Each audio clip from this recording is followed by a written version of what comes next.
ඔන්න ඒ කොමත් එක රටක ගමරාල කෙනෙක් හිටියා. ගමරාලගේ ගෙදර හිටියා බල්ලෙකුයි බූරුවෙකුයි. බල්ලා හරිම කළුයි. ඒ නිසා කවුරුත් ඌට කීවේ කළුවා කියලා. ගමරාලගේ ගේ වගේම ගොවිපොළ ආරක්ෂා කළේ කළුවා තමයි.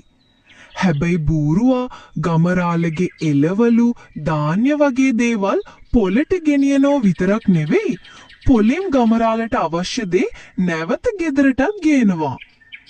ඉතින් රෑට කළුවා නම් හොඳට නිදියනවා. හැබැයි බූරුවට දවස තිස්සෙම මහන්සි වෙලා රෑට හරියට නිදාගන්නත් අමාරුයි. බූරුවට යන්තම් හරි නිින්ද යන්නේ මැදියම් රෑ කිට්ටු වෙනකොට තමයි. ඉතින් දවසක් හොරු රංචුවක් මැදියම් රෑ ගමරාලගේ ගෙදරට ආවා වටිනා කියන දේ පැහැර ගන්න හිතාගෙන. මේ වෙලාවේ කළු හිටියේ තද නින්දේ. හැබැයි බූරුව නම් ඒ වෙලාවෙත් අවදියෙන්. ඌ හිතුව කළු දැන් බුරයි කියලා. ඒත් කිසිම ශබ්දයක් නැහැ. අනේ කළු ඉතින් තද නින්දනේ. මේ හොරු ගමරාලගේ වස්තුව පැහැර ගනීවි කියලා හිතෝ බූරුවා ගමරාල අවදි කර ගැනීමේ අරමුණින් හයියෙන් කෑ ගැහුවා.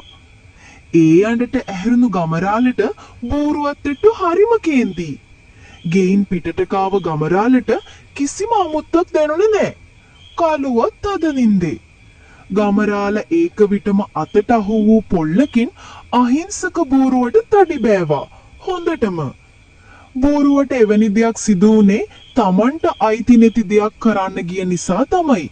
ඉතින් බූරුවාට ගහපු නිසා ගමරාල රෑ එළි වෙනකන් කල්පනා කළා. පසුව මේ හැම දෙයක්ම තේරුම් ගත්තු ගමරාල උදෑසනම අවදි වෙලා බූරුවාගෙන් සමාව ගත්තා. මේ නිසා බූරුවාටත් ගොඩක් සතුටුයි.